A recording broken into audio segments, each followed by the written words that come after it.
तो आज हम विज्ञान के कुछ लघु उत्तरीय प्रश्नों के बारे में जानेंगे, उनके बारे में चर्चा करेंगे, समझेंगे, जो कि आने वाली आगामी जो परीक्षा है राष्ट्रीय आय एवं योग्यता आधारित छात्रवृत्ति परीक्षा, उसमें उपयोगी सिद्ध होगी। चलो आओ देखते हैं प्रश्नों को।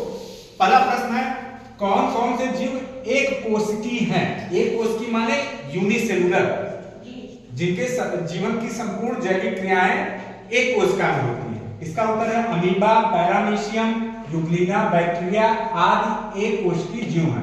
प्रश्न 2, मेरुदंड पाई जाती है, मतलब इन चारों में किसमें मेरुदंड पाई जाती है? केचुआ, जोक, तिलचट्टा, मछली। मेरुदंड माने रीढ़ की हड्डी, तो रीढ़ की हड्डी इन चारों में मछली में पाई जाती है। अगला क्वेश्चन है, फर्न किस प्रकार का पौधा? फर्न जो है अपुष्पी पौधा, अपुष्पी माने उसमें पुष्प या फूल नहीं लगते। अगला प्रश्न, मूल रोम किसमें पाया जाता है? मूल रोम पौधे के जड़ों में, जो पौधों के जड़ों में धागे जैसी संरचना होती है उन्हें मूल रोम कहते हैं। ठीक। अमीबा किस प्रकार का जीव है?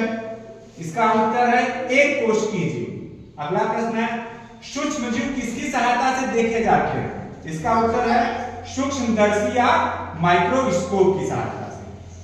अगला प्रश्न, गेहूं तथा धान किस प्रकार के पौधे हैं? एक वर्षीय शाखी पौधे, इनका जीवन काल 1 वर्ष के अंदर ही कंप्लीट हो जाता है, इसलिए 1 वर्षीय शाखी पौधे हैं। अगला प्रश्न, जंतु तथा पौधे श्वसन की क्रिया में कौन सी गैस बाहर निकालते हैं? Carbon dioxide. कौन सी गैस? कार्बन डाइऑक्साइड, जिसको CO2 कहते हैं। अगला प्रश्न, कछुए का जीवन काल कितने वर्ष होता है? इसका उत्तर है कछुए का जीवन काल लगभग 120 से लेकर 150 वर्ष का होता है। ठीक। फिर देखते हैं अगला प्रश्न, लाजवंती, लाजवंती जिसको छुई मुई का पौधा छूने पर क्या प्रदर्शित करता है? ठीक। संवेदनशीलता, क्या करता है? अपनी पत्तियों को सिकोड़ लेता है, इसको कहते हैं संवेदनशीलता।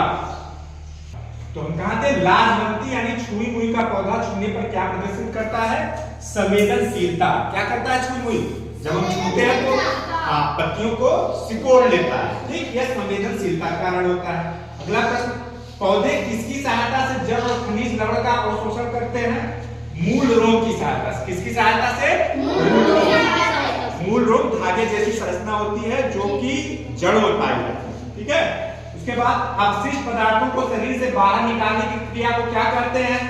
उत्सर्जन। अपशिष्ट पदार्थ या मल मूत्र को शरीर से बाहर निकालना क्या कहलाता है? उत्सर्जन। उत्सर्जन को एक्सक्रेशन कहते हैं इंग्लिश में। ठीक। अंडा देने वाले जीव को क्या कहते हैं?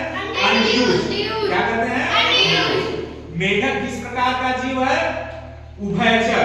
उभयचर माने जड़ और स्थल दोनों जगह रहने वाला, जो जड़ माने जमीन पर भी रहे और पानी में भी रहे, उसे जल स्थल दोनों जगह यानी उभयचर। अगला प्रश्न, आलू तने का किस प्रकार का रूपांतरण है? आलू तने का रूपांतरण है स्तंभ, उसको कहते हैं, उस रूपांतरण को स्तंभकन। अगला प्रश्न, सर्जन किसका रूपांतरण है? सर्जन जड़ का कुंभी रूप रूपांतरण है। किस कैसा? सर्जन जड़ का कुंभी रूप रूपांतरण है। अगला प्रश्न, मुसला जड़ें किस किस पौधे में पाई जाती हैं? तो मुसला जड़ें प्याज, सरसों, बैगन, चुकंदर, गाजर, शलजम, मूली आदि में पाई जाती है। गाजर 2 बार नहीं है। ठीक है। आदि में मुसला जड़ें पाई जाती हैं। उसके बाद झकड़ा जड़ें किस किस पौधे में पाई जाती हैं? झकड़ा जड़ें गेहूं, चावल, घास, नारियल, मक्का आदि में पाई जाती है। ठीक है।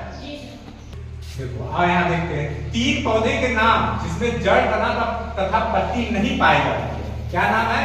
बैक्टीरिया, कवक तथा शैवाल। इसमें जड़, तना और पत्ती नहीं पाया जाता है। 2 वर्षीय पौधे के नाम लिखिए।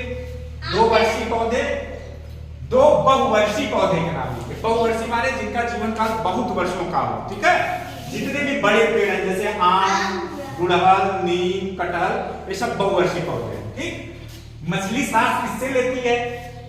गिल्स, जिसको मछली में गिल्स पाया जाता है, जिसकी सहायता से वो पानी में सांस लेती है। ठीक है। उसके बाद ऊंट के कुबड़ में क्या संचित होता है? वसा।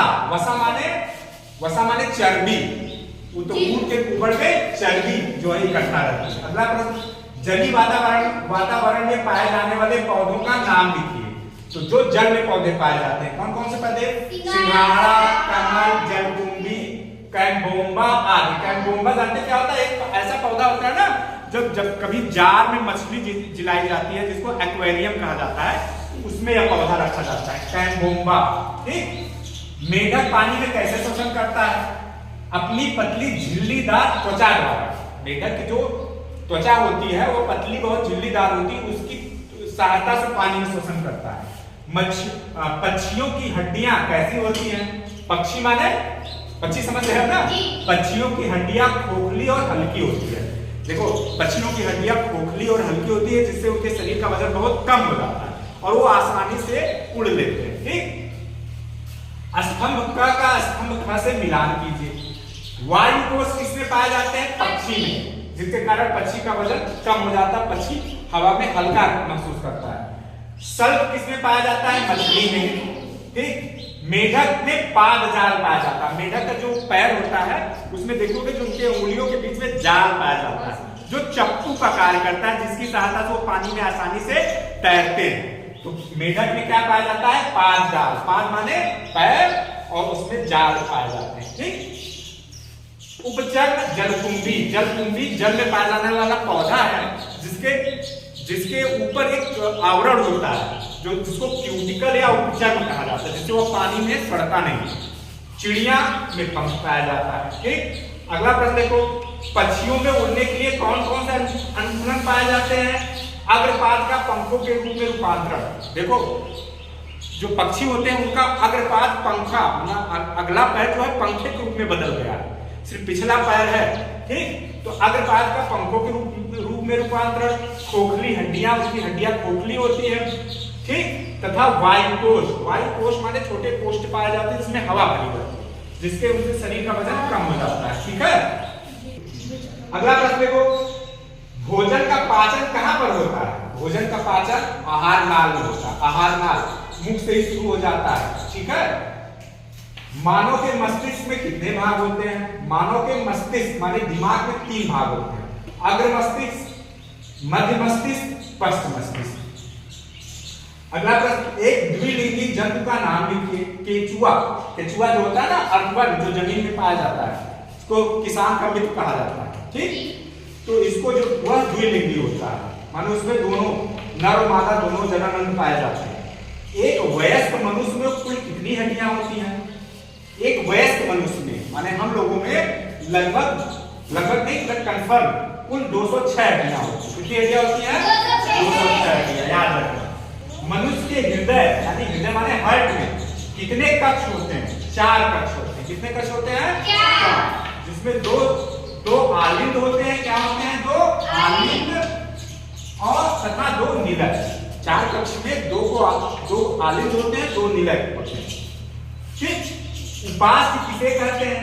उपास्य अस्थि की अपेक्षा लचीली होती है। जैसे कान में देखते हो ना, जो हमारे हाथ की त्वचा जो है ज्यादा एकदम लचीली होती है, लेकिन कान में जो यहाँ पे है ये उपास्य का बना होता है, यह हड्डी से थोड़ा कम लचीला होता है। ठीक है। मनुष्य में भोजन का पाचन कहाँ से प्रारंभ होता है? तो मनुष्य यानी हमारे अंदर भोजन का पाचन हमारे मुख से ही शुरू हो जाता है। कहाँ से? मुख से। मनुष्य में कितनी ज्ञानेंद्रियां पाई जाती हैं? मनुष्य में 5 ज्ञानेंद्रियां पाई जाती है। ज्ञानेंद्रियां माने जिससे हम ज्ञान प्राप्त करते हैं, जिससे हम किसी चीज को अनुभव करते हैं, महसूस करते हैं। कौन कौन? कान से सुनना, आंख से देखना, नाक से सूंघना, जीभ से क्या करते हैं? हम किसी चीज का टेस्ट करते हैं ना, चखते हैं। त्वचा से हम संवेदनशीलता को महसूस करते हैं। ठीक। अगला प्रश्न देखो, दाल से कौन सा पोषक तत्व मिलता है? तो दाल से हमें क्या मिलता है? प्रोटीन। आज की